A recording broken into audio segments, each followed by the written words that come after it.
നിരന്തരമായി പടച്ചുവിട്ടു.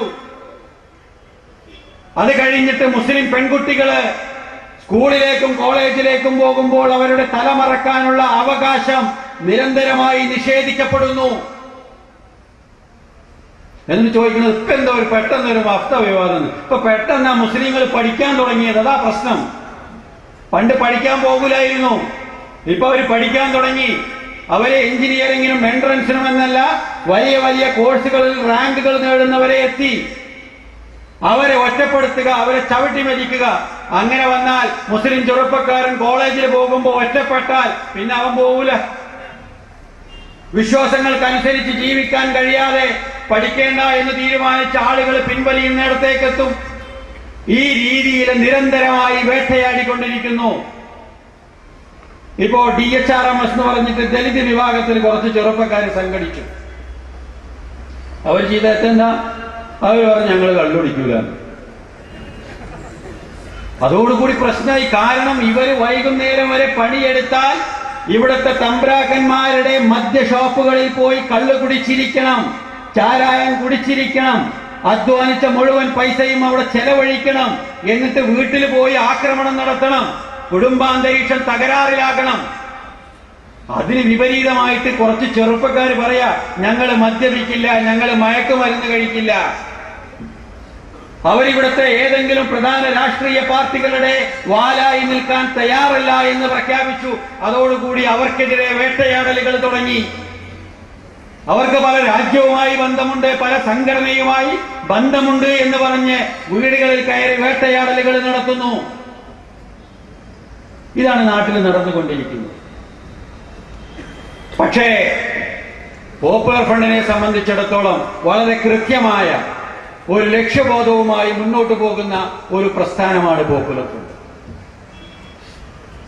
ഞങ്ങൾക്ക് നേരെ ആക്ഷേപങ്ങൾ ഉന്നയിക്കുന്ന ആളുകൾ, ഞങ്ങളുടെ വീടുകളിലേക്ക് പോലീസുകാരെ പറഞ്ഞയച്ച വീടുകളിൽ ഭീകരാന്തരീക്ഷം സൃഷ്ടിക്കാൻ ശ്രമിക്കുന്ന ആളുകൾ, അവരൊക്കെ മനസ്സിലാക്കേണ്ടത് പോലീസ് വന്ന് ഭീകരത സൃഷ്ടിച്ചാൽ ഏതെങ്കിലും ഒരു ആശയത്തെ ഇല്ലാതാക്കാൻ സാധിക്കുമായിരുന്നുവെങ്കിൽ, പോലീസ് ഭീകരത കൊണ്ട് ഏതെങ്കിലും ഒരു സന്ദേശത്തെ ഇല്ലാതാക്കാൻ സാധിക്കുമായിരുന്നുവെങ്കിൽ ഇന്ന് പിണറായി വിജയൻ പാർട്ടി സെക്രട്ടറി എന്ന് പറഞ്ഞിരിക്കാൻ ഒരു പാർട്ടി കേരളത്തിൽ ഉണ്ടാകുമായിരുന്നില്ല. അത്രമാത്രം ഭീകരത, തേർവാഴ്ച ഒരു കാലത്ത് പോലീസ് CPM-കാർക്കെതിരെ നടത്തിയിട്ടുണ്ട്. എന്നിട്ടത് ഇല്ലാതായോ? ഇല്ലല്ലോ.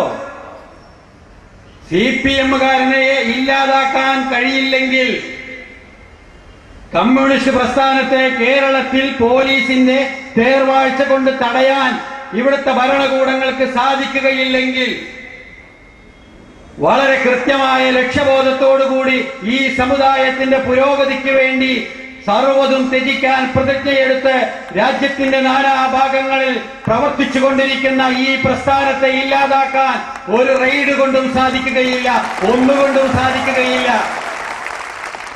ഒരു ചെറിയ റെയ്ഡ് നടത്തിയത് കൊണ്ടൊന്നും ഇത് ഇല്ലാതാകൂല.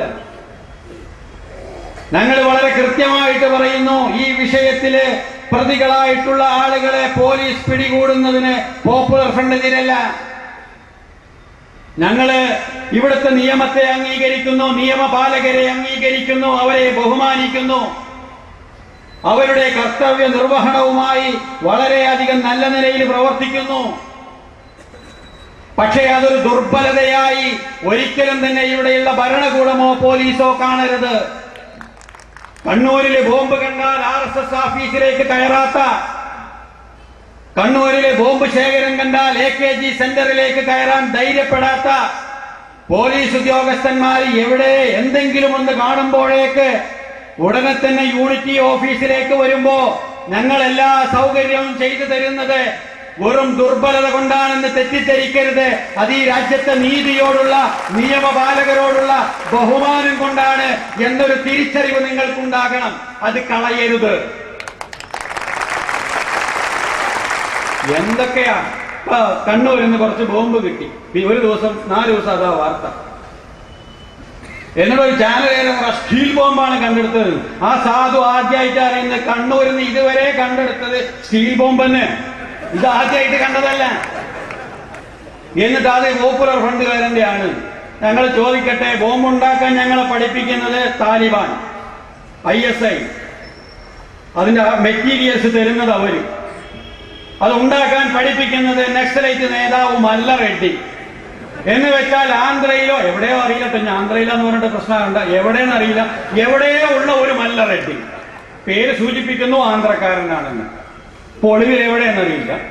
അദ്ദേഹത്തെ സ്വാധീനിച്ച് ഇത് പഠിക്കാൻ ഞങ്ങൾക്ക് കഴിയുമെങ്കിൽ ഇന്ത്യയുടെ അതിർത്തിക്കപ്പുറത്ത് നിന്ന് ഇത്തരം സാധനങ്ങൾ, അതും ലോകത്തിന്റെ ശ്രദ്ധയിൽപ്പെടാതെ ഒളിഞ്ഞു നടക്കുന്ന ചില സംഘടനകളുടെ കയ്യിൽ നിന്ന് ഞങ്ങളത് കണ്ടുപിടിച്ച് ഈ നാട്ടിലേക്ക് കൊണ്ടുവന്ന് മല്ല റെഡ്ഡിയുടെ സഹായത്തോടു കൂടി അത് ഉണ്ടാക്കാനുള്ള ശേഷി പോപ്പുലർ ഫ്രണ്ടുകാരൻ ഉണ്ടെങ്കിൽ അത് പൊതിയാൻ അങ്ങാടിയിൽ പോയി ഒരു ദേശാഭിമാനി പത്രമോ അതല്ലെങ്കിൽ ഒരു ജന്മഭൂമി പത്രമോ വാങ്ങാനുള്ള ശേഷിയും പോപ്പുലർ ഫ്രണ്ടുകാർക്കുണ്ട് എന്ന് നിങ്ങൾ മനസ്സിലാക്കണം.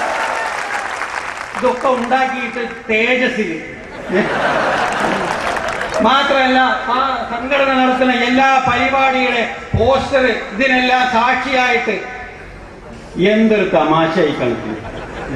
ഇതൊക്കെ ഉണ്ടാക്കാൻ വയ്ക്കുന്നുണ്ടെങ്കിൽ അങ്ങാടി പോയി 4 ഉറുപ്പ്യ കൊടുത്താൽ ഒരു ദേശാഭിമാനി വൈകുന്നേരം വരെ വെക്കാതെ നിൽക്കുന്ന സാധനം എപ്പോ പോയാലും വാങ്ങാൻ കിട്ടുന്ന ഒരു സാധനം. ഇതെന്താ ഞങ്ങൾക്ക് വാങ്ങാൻ അറിയില്ല? ആരെങ്ങൾ ഈ വിഡ്ഢിയാക്കണം? എന്നിട്ട് അത് പറഞ്ഞിട്ട് വലിയ സംഗതി ആയിട്ടാ പറയും. അപ്പൊ അതുകൊണ്ടൊന്നും ഞങ്ങളെ ഇല്ലാതാക്കാൻ നിങ്ങൾ ശ്രമിക്കരുത്. പ്രതികളാണോ അറസ്റ്റ് ചെയ്തോളൂ, കുഴപ്പമില്ല. പക്ഷെ വളരെ കൃത്യമായിട്ട് ഞങ്ങൾ പറയുന്നു, ഇന്ന് കേരളത്തിൽ ഒന്നാകെ ഒരു പ്രതിഷേധത്തിന്റെ തുടക്കത്തിന് ആരംഭം കുറിച്ചിരിക്കുകയാണ്. കാരണം വീടുകളിൽ കയറി പോലീസ് ഭീകരവേട്ട നടത്തിക്കൊണ്ടിരിക്കുന്നു. വീട്ടിലെ സ്ത്രീകളെ അസഭ്യം പറയുന്നു. ഗർഭിണിയായ സ്ത്രീക്ക് നേരെ ആക്രോശിക്കുന്നു. ബോധം കെട്ടുപൊഴുന്നു സ്ത്രീകള്. ഞങ്ങൾ കേരളത്തിലെ സമൂഹത്തോട് പണ്ടേ ചില കാര്യങ്ങൾ പറഞ്ഞിട്ടുണ്ട്. പോപ്പുലർ ഫ്രണ്ടുകാരനാണ് നിങ്ങൾക്ക് വേട്ടയാടേണ്ടതെങ്കിൽ പോപ്പുലർ ഫ്രണ്ടുകാരന്റെ നേരെ വരണം, വീട്ടിലേക്ക് കയറരുത്.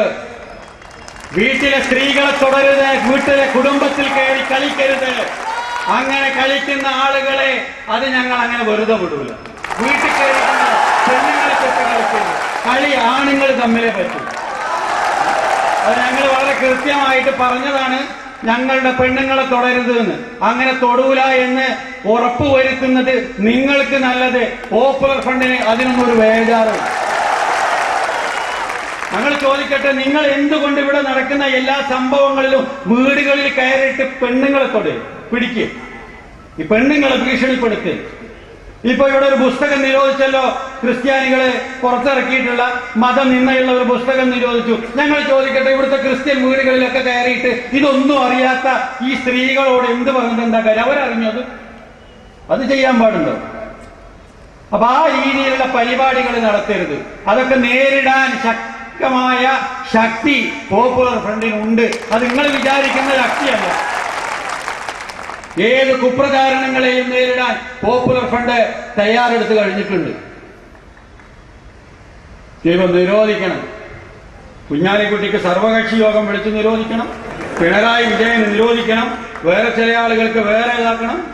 എല്ലാവരും കൂടി പോപ്പുലർ ഫ്രണ്ടിനെ മൂക്കിൽ വലിക്കാൻ നിൽക്കുക. ഞങ്ങൾക്ക് വിനയത്തിന്റെ ഭാഷയിൽ ഒരൊറ്റ കാര്യമേ പറയാനുള്ളൂ.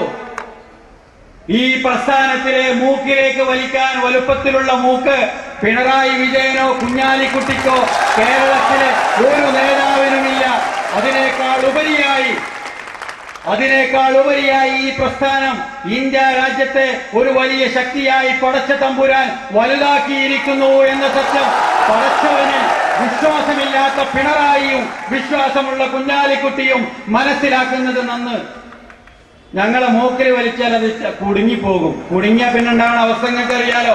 അതിന്റെ ക്ഷീണം നിങ്ങൾക്ക് ഉണ്ടാവുക, ഞങ്ങൾക്കല്ല. ഞങ്ങൾ ഈ രാജ്യത്ത് വർഗീയ കലാപത്തിന് ശ്രമിക്കുന്നവരല്ല. ഞങ്ങൾ ഈ രാജ്യത്തെ കുഴപ്പങ്ങൾ ഉണ്ടാക്കാൻ ശ്രമിക്കുന്ന ആളുകളല്ല. ഈ സംഭവം ഉണ്ടായ ഉടനെ തന്നെ ഞങ്ങളുടെ നേതാക്കന്മാര് ഞങ്ങളുടെ സംഘടനയുടെ നയപരിപാടികള് നയസമീപനങ്ങൾ വളരെ കൃത്യമായി പറഞ്ഞതാണ്. അതിന്റെ അപ്പുറത്തേക്ക് എന്തെങ്കിലും സംഭവിച്ചാൽ അത് നിയമപരമായി നേരിടാൻ ഇവിടുത്തെ പോലീസുകാർക്ക് അധികാരമുണ്ട്. അതിനെ ഒരു സംഘടന എന്ന നിലക്ക് അതിന്റെ നേതാക്കന്മാര് എന്ത് സഹായവും വാഗ്ദാനം ചെയ്തതാ. അതല്ലാതെ പ്രതികളെ പോലീസ് സ്റ്റേഷനിൽ നിന്ന് പിടിച്ചിറക്കാൻ ഞങ്ങൾ പോകുന്നില്ല.